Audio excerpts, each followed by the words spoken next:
you're looking at a picture of what the Garden of Eden may have looked like. Estás mirando una foto de lo que quizás era el jardín de Edén, algo parecido a lo que era el jardín de Edén. Let's go to the next picture now. Ahora estás mirando una foto de hasta donde llegaron Adán y Eva. You're also now looking at a picture of what may have been similar to what Adam and Eve experienced when they were put out of the garden. A world of thorns and thistles, a world of working hard for their food, and a world where the worst part of it, they no longer had communion with God. Nosotros miramos en la primera foto de lo que podría haber sido el jardín de Edén, y en esta foto el mundo en el cual llegaron Adán y Eva cuando salieron del jardín de Edén. A un mundo lleno de abrojos, espinas, de trabajo, trabajando y ganando la vida con el sudor de la frente. La mujer tenía que sufrir más en el parto y además, y lo peor, es que perdieron la comunión con Dios. Let's go to the next one. Desafortunadamente, Adán y Eva, cuando perdieron su hermoso hogar, perdieron mucho más. You know, when Adam and Eve lost their place in the Garden of Eden, they lost a whole lot more than just a beautiful place to live. They lost the communion with God. Ellos perdieron comunión con Dios. Ellos también perdieron la vida eterna. They lost having eternal life. They did not have access anymore to the tree of life. También no tenían la comida gratis. They didn't have any more free food. You know, living in the garden, they could go and pick any kind of fruit that they wanted to eat. There were surely vegetables there for them to eat as well. But now they're going to have to work for their food, tilling the ground, sweating to get food from the ground. También perdieron su inocencia. You know, they lost their innocence as well. And this is something that I've meditated on quite a bit ultimately. The innocence of a little child who doesn't know what sin is, doesn't know what evil is. The little child who runs around with no clothes on and does not feel ashamed. Adam and Eve lost that as well. El niño pequeño que corre sin ropa y disfruta de su inocencia y no siente ninguna culpa, ninguna vergüenza. Así perdieron también Adán y Eva esa inocencia. Y la pregunta es, ¿por qué? ¿Por qué perdieron su hermoso hogar? ¿Por qué perdieron la comunión con Dios? ¿Por qué perdieron la vida eterna, el paraíso, el poder tener la comida gratis y la inocencia? You know, the most important question to me is, why did they lose their beautiful home? Why did they lose their home in paradise? Why did they lose their innocence? Why did they lose their communion with God, the eternal life, free food? Why did they lose all that? I want us to read together in the Bible and see why Adam and Eve lost all of these things. Vamos a Génesis capítulo 2. We're going to Genesis chapter 2. And I want us to read in the very first book of the Bible what happened, what caused paradise to be lost. ¿Qué causó que el paraíso se perdió? This is a very important question for us to ask. Why did they lose paradise? Why did they lose communion with God and the eternal life that they were guaranteed by having access to the tree of life? In Genesis capítulo 2, Genesis chapter 2, we're going to be reading in verses 15 through 17. Génesis capítulo 2, versos 15 al 17, y así dice la Biblia. Tomó pues Jehová Dios al hombre y lo puso en el huerto de Edén para que lo labrara y lo guardase. Y mandó Jehová Dios al hombre diciendo, de todo árbol del huerto podrás comer, mas del árbol de la ciencia del bien y del mal no comerás, porque en el día que de él comieres, ciertamente morirás. In the day that you eat from that tree, the prohibited tree, when you disobey me, you will die. En el día que de ese árbol comieres, cuando tú me desobedeces, vas a morir. Vamos a continuar leyendo en el capítulo 3. Let's continue reading in chapter 3, beginning in verse 1. El capítulo 3, verso 1. Pero la serpiente era astuta, más que todos los animales del campo que Jehová Dios había hecho, la cual dijo a la mujer, ¿con qué Dios os ha dicho? ¿No comáis de todo árbol del huerto? Y la mujer respondió a la serpiente, del fruto de los árboles del huerto podemos comer, pero del fruto del árbol que está en medio del huerto, dijo Dios, no comeréis de él, ni le tocaréis, para que no muráis. Entonces la serpiente dijo a la mujer, no moriréis, sino que sabe Dios que el día que comáis de él, serán abiertos vuestros ojos y seréis como Dios sabiendo el bien y el mal.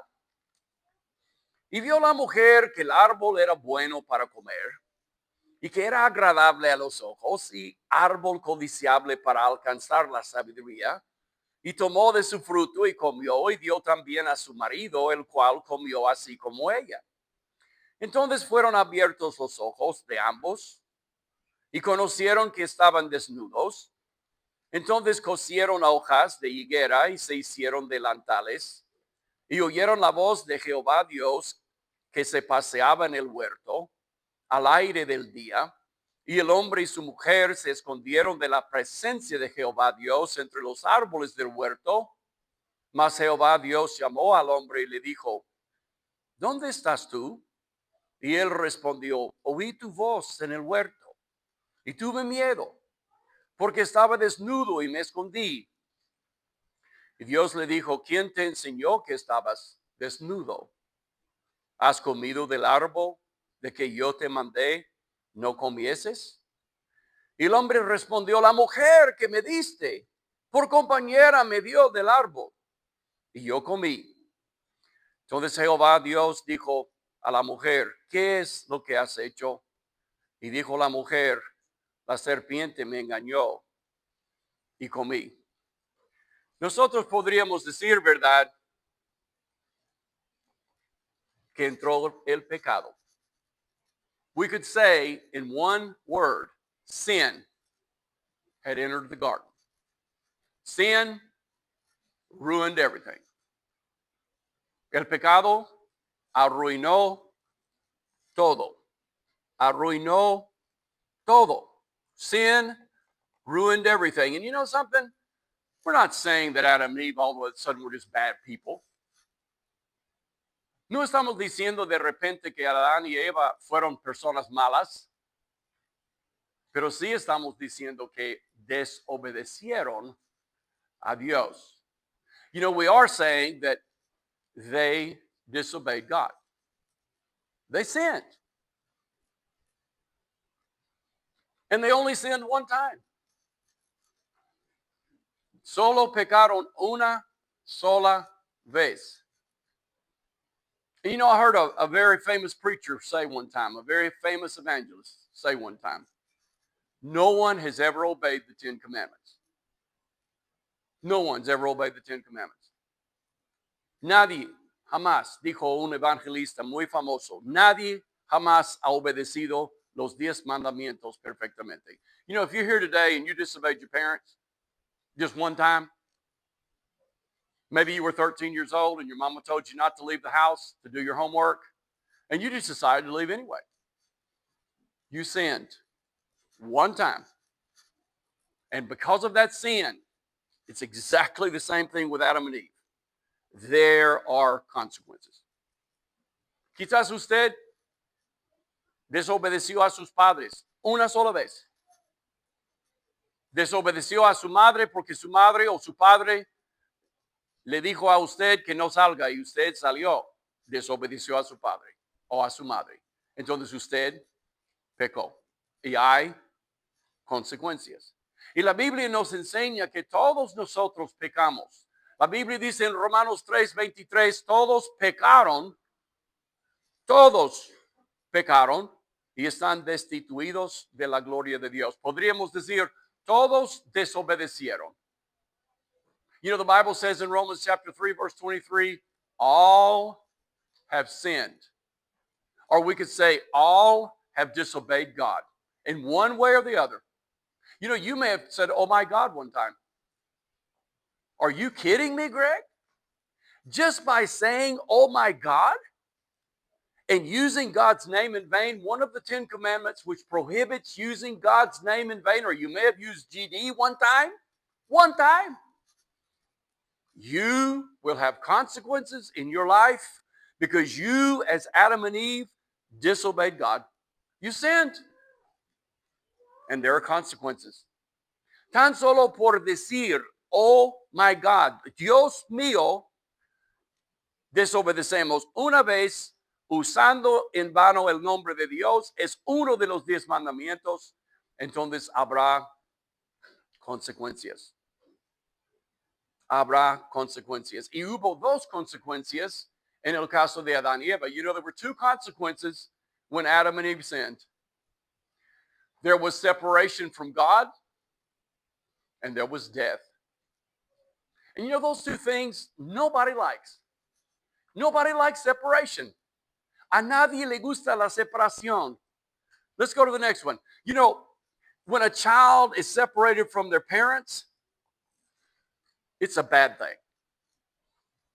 A nadie le gusta la separación. Cuando un niño se separa de sus papás, ¿qué tal si estamos en Walmart comprando y el niño se separa de sus papás y no le encuentran? A nadie le gusta la separación. Es una cosa mala. Nobody likes separation. What about when your marriage? You're separated from your spouse. ¿Qué tal cuando usted está separado o separada de su pareja en el matrimonio? Es una cosa mala. No es algo bueno. You know, it's not a good thing when we are separated in our marriages. And I want to tell you something that's really sad and really terrible. And I noticed in the songs we sang today, we sang about the love of God. Being separated from God, who is a God of love, is a terrible thing. Because when you're separated from God, you're separated from real love. You're separated from real mercy. You're separated from real joy. You're separated from light. You're separated from grace. You're separated from peace because God is all of those things. And when you separate yourself from God by using his name in vain one time, or disobeying your parents one time, or getting drunk one time, you are separated from a God of love, peace, joy, light, mercy. Every good thing that God represents, you are separated from that. Todo lo que representa Dios, misericordia, paz, amor, luz, bondad. Cuando usted peca, desobedece a Dios, usted se separa de todo lo bueno que es Dios. Entonces la separación a nadie le gusta. And if we go to Isaiah chapter 59, si vamos a Isaías capítulo 59, y me gusta como el hermano Cleo nos enseñó hoy del Viejo Testamento y del nombre que está por encima de todo nombre, ¿verdad? En Isaías capítulo 59, if you go with me to Isaiah chapter 59, it says here, when we sin, we separate ourselves from God. The smallest of disobedience separates us from God, our Creator. En Isaías capítulo 59, verso 1 y 2, verses 1 and 2 of Isaiah 59. And remember, Isaiah comes just a few books after the book of Psalms. If you can find the book of Psalms, Isaiah is just a few books after it. Chapter 59 and verse 1, el 59 verso 1, he aquí, no se ha cortado la mano de Jehová para salvar. It's not because God is not capable of saving us. God has the capacity to save all people. No es que Dios no tiene la capacidad de salvarnos, ni se ha agravado su oído para oír, pero vuestras iniquidades han hecho división entre vosotros y vuestro Dios, y vuestros pecados han hecho ocultar de vosotros su rostro para no oír. You know, iniquity in the Bible is what you do when you sin against your neighbor. Whether you hate someone, or you curse someone, or you disrespect your parents, that is iniquity. And it says iniquity separates us from our Creator. Iniquidad es lo que hacemos en contra de nuestro prójimo. Si maldecimos al prójimo, si odiamos al prójimo, si nos vengamos del prójimo, nos separamos de nuestro Creador. Y el pecado hace que Dios dice, no te oigo. And you know, sin, it says in Isaiah 59, makes it where God says, I don't hear you. You're separated from me. Nobody likes separation. And I can tell you something that's worse than that. And Brother Cleo was talking about that at the Lord's Supper today. Nobody likes death. Nobody likes death. You can be a big, bad, macho man and say, I'm not afraid of death. But I'll tell you one thing, when you're faced with death face to face, you'll be afraid, especially if you're not right with God. Hay otra cosa que trajo el pecado de Adán y Eva, y es la muerte. Y a nadie le gusta la muerte. Realmente nosotros decimos, yo no tengo miedo de la muerte. Pero cuando estamos frente a la muerte, todo cambia. Pero cuando nosotros desobedecemos a Dios, ¿qué dijo Dios a Adán? En el día que de este árbol comieres, ciertamente morirás. Es una promesa de Dios. You know, God told Adam, he said, when you eat from that tree, you will die. But Greg, he didn't die. Yes, he did. He was separated from God, and he spiritually died. Cuando él comió de ese árbol con su esposa, él murió espiritualmente. Y la Biblia habla de estar muertos en delitos y pecados. You know, the Bible talks about being dead in trespasses and sins. Being dead in trespasses and sin. And the Bible very clearly says in Romans chapter 6 and verse 23, the wages of your disobedience is death. You separate yourself spiritually from God when you disobey God. Even with the smallest disobedience that you think is so insignificant, you separate yourself from God. La Biblia dice, la paga del pecado es muerte. Y a lo mejor piensas, es algo menor. Es un pecado pequeño. You know, what's so bad about eating from a tree? It was prohibited by God. ¿Qué tan malo comer de un árbol? Fue prohibido por Dios y trajo la muerte. Trajo la muerte. You know, a dead person can't enjoy life. If we have a dead person sitting up here on the front pew, up here in the pulpit with me, I could put the biggest plate of tacos with the best smell, the most delicious tacos in front of that dead person, and they can't enjoy them. Podríamos tener un muerto aquí sentado en la primera banca conmigo en el púlpito y yo podría poner un plato de los tacos más deliciosos delante de él y él no puede disfrutar de estos tacos. You know, a dead person doesn't respond to love, affection, or warnings. Una persona muerta no responde al amor, el cariño o los avisos. Yo podría dar un beso, pero beso caliente a ese muerto. ¿Y lo va a sentir? You know, I could give this dead person the biggest kiss right on the lips. And you know something? That dead person would not have any idea of what just happened. Es mucho peor que la muerte física. You know something? As bad as we look at death as being, there is something far worse, and that is being separated from your Creator. Because that type of death, when you have sinned against God, and you are separated in your life right now from God because you have sinned, it is going to bring about the second death. Because if your body dies while you're separated in this life from God, then you're going to face the second death. And we're going to read about what that second death is.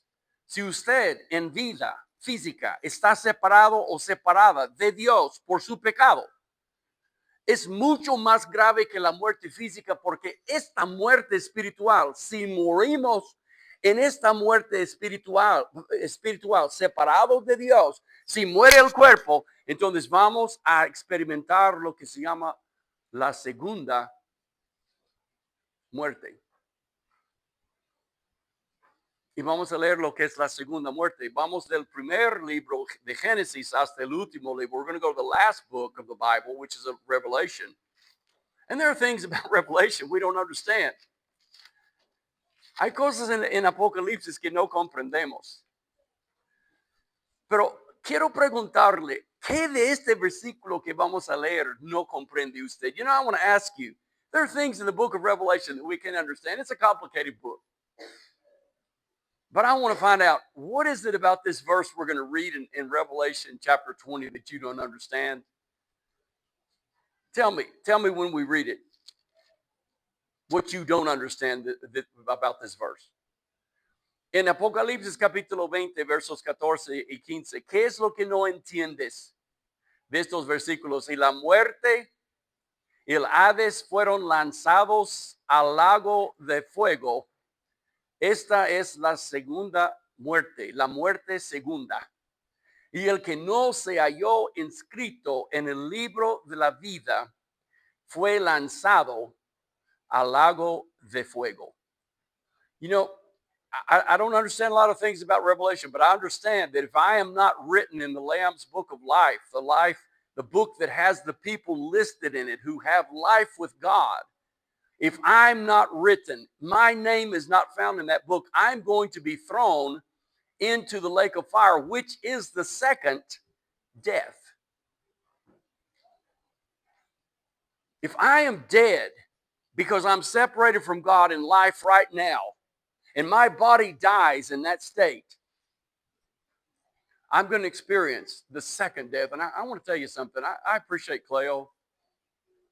I appreciate Cleo because he told the truth today, and it breaks my heart that a 17-year-old dies separated from God. And he's lost because he died in a drunken state. And a preacher gets up and preaches that he's with God. That preacher is not telling the truth. Me quiebra el corazón. Y aprecio mucho a Cleo porque cuando un joven de 17 años muere separado de Dios y va a la segunda muerte, al lago de fuego, y el predicador se para enfrente de todos y él está con Dios en el cielo, ese predicador está mintiendo. Y no voy a mentir tampoco. Si nosotros morimos separados de Dios, vamos a ser lanzados al lago de fuego. You know something? I'm not going to lie to you either. I'm not going to lie to you because I love you. And I don't want you to have to go to a place where you'll never see anything good for the rest of eternity, which is forever. If you die separated from God, you will be thrown into the lake of fire, and you'll never, ever, ever, ever, ever, ever get out of there.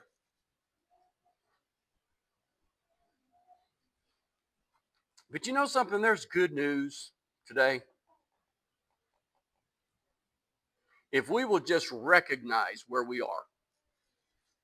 Hay buenas noticias. Si nosotros estamos dispuestos a reconocer dónde estamos. Yo escuché a Sean Hannity, es uno de los locutores más famosos en los Estados Unidos, que es cristiano, decir algo esta semana pasada.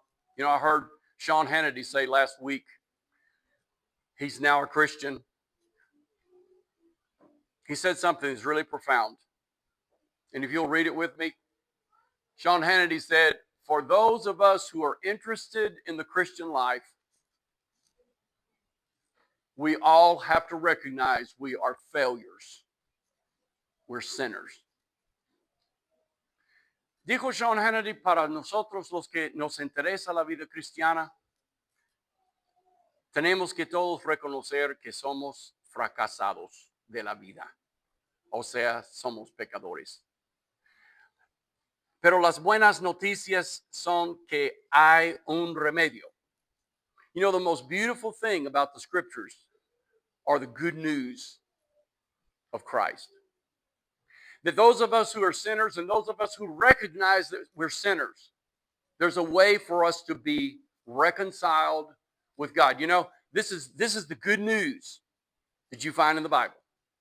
Las buenas noticias que encontramos en la Biblia es lo que dijo Juan el Bautista cuando él vio a Jesucristo acercándose. You know, this is the good news, what John the Baptist said when he sees his cousin coming toward him. And he says, behold, the Lamb of God who takes away the sin of the world. That's the good news of Jesus Christ. That people who knew Jesus, who were kin to Jesus, said, this is the person who can take away your sin so that you can live with God. Esta es la persona, dijo Juan el Bautista, que puede quitar el pecado que te separa de Dios. He will take the sin that separates you from God away. And then Jesus Christ himself stood up and said, I am the way. I am the truth. I am the life. No one can come to the Father except by me. Jesucristo dijo luego, dice en Juan 14, dice, yo soy el camino. Yo soy la verdad. Yo soy la vida. Nadie puede venir al Padre sino por mí. Si tú reconoces que tú eres un pecador, if you will recognize that you're a sinner because you have sinned against God, and you recognize Christ is the way back to God, you're going to be judged by God one day. I'm not going to judge you. Your dad's not going to judge you. Your mom's not going to judge you. You're going to be judged by Christ who came to die for you. He's the way to the Father. You can come today and give your life to Christ and be right with the Father so that when the judgment day comes, you will not be condemned. And then later Peter says in Acts chapter 4, there is salvation in no other name under heaven, nor is there salvation in any other, for there is no other name, as Brother Cleo was talking about today, under heaven, given among men by which we must, did you notice the word must, be saved? No hay otro nombre, dice. Y el hermano Cleo estuvo hablando de eso hoy en su mensaje. Y en ningún otro hay salvación, porque no hay otro nombre bajo el cielo dado a los hombres en que podemos ser salvos. Y eso fue el apóstol Pedro. No hay otro nombre en el cual podemos ser salvos. There's no other name. He's the only way. He is the ticket. He is the password, as Brother Cleo was saying today. Él es el contraseñas para entrar en el cielo. Y vamos a terminar hoy leyendo en Lucas 23. I want to finish this lesson out today reading in Luke chapter 23. And you're going to be familiar with this story, I think. Nosotros podemos conocer esta historia si tenemos un poco de conocimiento de la Biblia. Vamos a reconocer, ¿verdad?, esta historia de los, como decimos, los ladrones en la cruz, colgados con Cristo. You know, we're gonna recognize this story when the two thieves, as we call them, were hung on the crosses beside Jesus Christ when he was dying. And it's in Luke chapter 23, beginning in verse 39. Lucas capítulo 23, empezando en el verso 39. Cristo está crucificado, colgado en la cruz. Jesus Christ is hanging on the cross between two men who had broken the law. In verse 39 it begins, en verso 39, y uno de los malhechores que estaban colgados le injuriaba diciendo, si tú eres el Cristo, sálvate a ti mismo y a nosotros. Respondiendo él, otro le reprendió diciendo, ¿ni aún temes tú a Dios, estando en la misma condenación? Nosotros a la verdad justamente padecemos, porque recibimos lo que merecieron nuestros hechos, mas ningún mal hizo. Y dijo a Jesús, acuérdate de mí cuando vengas en tu reino. Entonces Jesús le dijo, de cierto te digo que hoy estarás conmigo en el paraíso. Dos malhechores colgados con Jesús. Uno está insultando a Jesús. El otro reconoce su falla, su pecado, su error. Y él dice al otro malhechor, merecemos estar en las cruces. Cristo no. You know, it's interesting to read this story because there's two men who have, because of their crimes, are being crucified. One on one side of Christ and the other on the other side of Christ. And one of them is insulting Jesus Christ. And the other one says, don't you realize that you're hanging on the cross because you did something terrible? Jesus Christ didn't do anything wrong. He's an innocent man. He's a good man. And even one of the ones who saw him die, one of the leaders of the soldiers who were there crucifying Christ said, this surely was the Son of God. Uno de los centuriones, que era uno de los líderes de los soldados, dijo, verdaderamente él era el Hijo de Dios por observar a Cristo en la cruz.